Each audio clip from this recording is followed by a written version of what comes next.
स्वागत है आपका आपके अपने चैनल स्टडी विद प्रदीप पे। करंट अफेयर्स की इस महत्वपूर्ण श्रृंखला में आप सबका स्वागत है, जहां पे हम लोग प्रत्येक दिन 10 महत्वपूर्ण प्रश्नों को करते हैं और यह प्रश्न आपकी परीक्षा की दृष्टि से अत्यंत महत्वपूर्ण होते हैं। जो आने वाली परीक्षा होती है उसके ध्यान में रख करके यह आपका बनाया जाता है। 10 का दम याद रहे हरदम, यह आपकी किसी भी परीक्षा के लिए बहुत महत्वपूर्ण सीरीज है, अतः आप इसे प्रत्येक दिन देखा करें। और इसका पीडीएफ आप हमारे व्हाट्सएप नंबर 8004109989 से प्राप्त कर सकते हैं। तो आप यहां पे व्हाट्सएप करिए और लिख करके कि करंट अफेयर्स पीडीएफ, तो आपको ये मिल जाएगा। जो हमारे थंबनेल का प्रश्न है उस प्रश्न का आंसर हम आपसे उम्मीद रखते हैं कि आप हमें कमेंट बॉक्स में अवश्य देंगे। तो आप इसका आंसर बताइए, हाल ही में कौन पाकिस्तान की पहली ट्रांसजेंडर डॉक्टर बनी है? आपको बताना ट्रांसजेंडर डॉक्टर कौन बनी है। यहाँ पे आपके ऑप्शन दिए गए हैं, नजमा खान है, सारा गिल है, ठीक है, सारा गिल है, और तीसरे नंबर पर आयशा अख्तर हैं, और उसके बाद बिल्किस बेगम है। इनमें से कौन ऐसी हैं जो ट्रांसजेंडर हैं और पहली ट्रांसजेंडर डॉक्टर बनी है पाकिस्तान की? इसके बारे में आपको बताना है। कमेंट करके इसका आंसर बताइए। उसके पहले हम लोग पहले प्रश्न की तरफ आगे बढ़ जाते हैं और पहला प्रश्न आपकी स्क्रीन पे कुछ इस प्रकार से है। हाल ही में कितने बच्चों को वर्ष 2022 का प्रधानमंत्री राष्ट्रीय बाल पुरस्कार मिला? यानी प्रधानमंत्री राष्ट्रीय बाल पुरस्कार 2022 कितने बच्चों को दिया गया? तो आप कहेंगे 29 बच्चों को दिया गया। प्रधानमंत्री राष्ट्रीय बाल पुरस्कार जो है यह 29 बच्चों को, माफ करिएगा, 2022 का 29 बच्चों को दिया गया। कितना? 2022 का प्रधानमंत्री राष्ट्रीय बाल पुरस्कार कितने बच्चों को दिया गया है? 29 बच्चों को दिया गया। आपको बताते चलें कि यह जो सीरीज है, यह सीरीज आपकी परीक्षा की ध्यान में रख करके तैयार किया जाता है। जो प्रश्न या तो विगत वर्षों में जो ट्रेंडिंग की तरह के रहे हैं, जो प्रश्न पूछे जाते रहे, या जो आने की संभावना ज़्यादा, उन प्रश्नों को यहाँ पे रखा जाता है। 10 ही प्रश्न होते हैं और इस 10 प्रश्न का आप प्रत्येक दिन अगर रिवीजन करेंगे तो आप 10 मिनट अगर निकाल पाएंगे तो हम बड़े उम्मीद से कह सकते हैं कि आपके एग्जाम में 10 नंबर ये आपको दिला सकते हैं। यानी प्रत्येक दिन का 10 मिनट आपको 10 नंबर दिलाने के लिए काबिल होता है।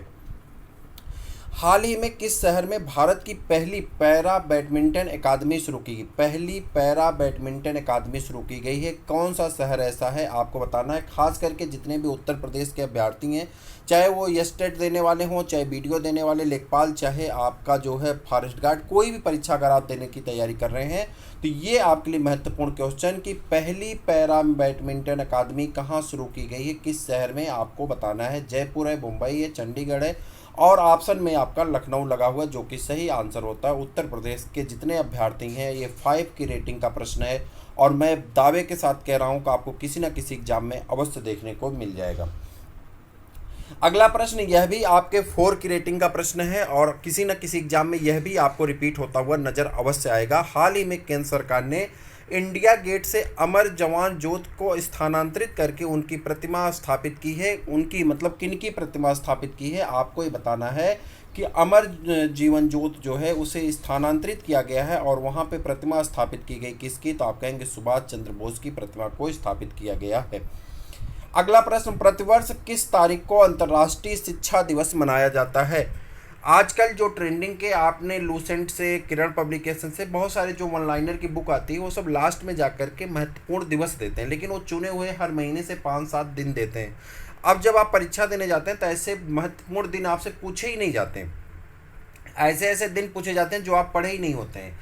इसीलिए सभी महत्वपूर्ण दिवस और उसके जो थीम है 2021 की और 22 में जो गुजर चुके हैं उसकी थीम हमने प्लेलिस्ट में लगा रखी है। जो आप करंट अफेयर्स की प्लेलिस्ट देखेंगे, करंट अफेयर्स 2022 की प्लेलिस्ट में जाएंगे तो वहाँ पर आपको मिल जाएगा। वह वीडियो आप जरूर देख लें, उसमें सभी, और उसका पीडीएफ भी आपको मिल जाएगा। आप हमें व्हाट्सअप करें, हम उसका पीडीएफ आपको सेंड कर देंगे। तो बात कर रहे थे कि अंतर्राष्ट्रीय शिक्षा दिवस कब मनाया जाता है, इसके बारे में। अंतर्राष्ट्रीय शिक्षा दिवस 24 जनवरी को मनाया जाता है।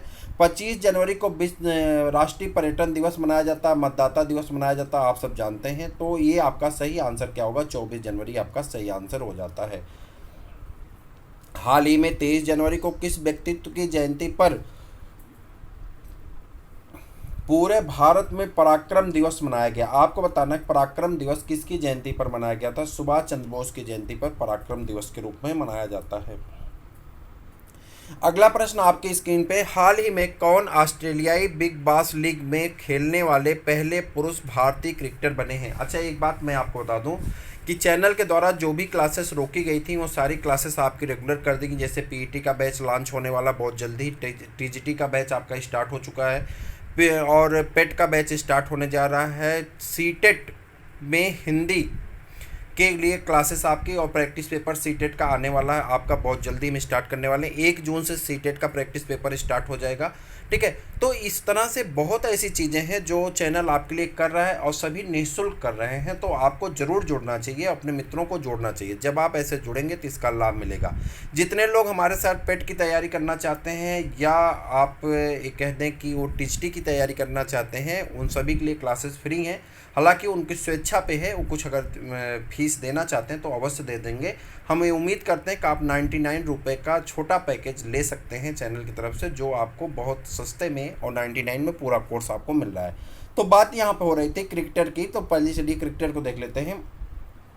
हाल ही में ऑस्ट्रेलियाई बिग बास लीग, ठीक है, ऑस्ट्रेलियाई बिग बास लीग में खेलने वाले पहले भारतीय क्रिकेटर बने हैं और वो पुरुष हैं, उन्मुक्त चंद है। कौन है? उन्मुक्त चंद है। याद रखिएगा, ये प्रश्न आपसे रिपीट हो सकता है चूंकि पहले हैं। देखिए जो पहला वाला होता है ना वो पूछा जाता है बहुत ज़्यादा, तो पहले उन्मुक्त चंद है। याद रखिएगा, आपसे हो सकता है किसी लेखपाल के एग्जाम में ही पूछ लिया जाए। हाल ही में भारतीय महिला खिलाड़ी सानिया मिर्जा ने किस खेल से संन्यास लेने की घोषणा की है? अब देखिए सानिया मिर्जा क्या खेलती हैं? टेनिस खेलती हैं, तो टेनिस से ही संन्यास लेंगी और किससे लेंगे। लेकिन जब ये प्रश्न आएगा ना तो टेनिस बैडमिंटन में आपको कन्फ्यूजन क्रिएट करेगा और आप इतना कन्फ्यूज हो जाएंगे कि वहाँ पे गलत होने का चांस बढ़ जाता है, खास करके माइनस मार्किंग में बड़ा नुकसान होता है, ठीक है। चलिए, हाल ही में कौन सी पाकिस्तान की पहली ट्रांसजेंडर डॉक्टर बनी है? मैंने ये थंबनेल का प्रश्न है और इस प्रश्न का आंसर होगा सारा गिल। वहाँ पे गलती से सारा दिन लिखा गया ना, सारा दिन लिखा गया तो गलत हो गया। सारा गिल जो है सही आंसर होगा, सारा गिल, ठीक है। आगे बढ़ जाए, अगला प्रश्न आपका है, हाल ही में किस पुरुष खिलाड़ी को वर्ष 2021 का FIFA player of the year चुना गया है? 2021 का FIFA player of the year किसे चुना गया है? आपको ये बताना है, जल्दी से बता दीजिए। FIFA player of the year 2021 किसे चुना गया? FIFA player of the year 2021 Robert Lewandowski को चुना गया है। आपका सही आंसर होगा रॉबर्ट लेवांडोव्स्की जो है, लेवांडोव्स्की को चुना गया है। तो ये आपका सही आंसर होगा, रॉबर्ट लेवांडोव्स्की को जो है FIFA player of the year 2021 चुना गया। FIFA player of the year 2021 Robert Lewandowski. आपको याद रखना होगा, ये प्रश्न आपसे पूछा जा सकता है। 5 की रेटिंग का प्रश्न है। ये प्रश्न आपकी परीक्षा की दृष्टि से, आने वाले एग्जामों की दृष्टि से अत्यंत महत्वपूर्ण हो सकता है। और यह प्रश्न आपको बताना है कि 19 जनवरी 2022 को पूरे भारत में राष्ट्रीय आपदा प्रतिक्रिया बल का कौन सा स्थापना दिवस मनाया गया? NDRF का कौन सा, इसे कहते हैं नेशनल डिफेंस, कैसे था ये देखिए फुल फॉर्म को थोड़ा सा मिस हो रहा है, तो इसका हिंदी होता है राष्ट्रीय आपदा प्रतिक्रिया बल, नेशनल, ठीक है, डिजास्टर, और ये है एक सेकेंड जो भी है NDRF, ठीक है। आप NDRF के बारे में जानते होंगे। राष्ट्रीय आपदा प्रतिक्रिया बल का जो है स्थापना दिवस मनाया गया, कौन सा स्थापना दिवस मनाया गया है? 19 जनवरी को। इसी को आपको बताना, 19 जनवरी को कौन सा स्थापना दिवस मनाया गया, 13वां या 17वां? तो आप कहेंगे 17वां स्थापना दिवस मनाया गया है। इस प्रकार से 10 मिनट के अंदर में ही आप 10 महत्वपूर्ण प्रश्नों को रिवीजन कर रहे हैं। हालांकि आपको 25 तारीख से जो दिया जाएगा उसमें 10 महत्वपूर्ण प्रश्नों के साथ साथ कुछ इंपॉर्टेंट चीज़ें उसकी ऐड की जाएंगी, बढ़ाई जाएंगी। तो आपका वीडियो लगभग 20 मिनट का होगा और 20 मिनट अगर अपने आप जीवन से निकालते हैं तो मैं भरोसे के साथ कह सकता हूं कि आने वाले एग्जाम में आपको 20 नंबर का प्रॉफिट अवश्य होने वाली है। आप ज़रूर निकालें और ज़रूर जुड़ें और ज़रूर देखा करें, आपको इसका लाभ आने वाले एग्जाम में ज़रूर देखने को मिलेगा। फिर मिलते हैं किसी और वीडियो में किसी और क्लास के साथ, तब तक के लिए इजाज़त दीजिए। जय हिंद।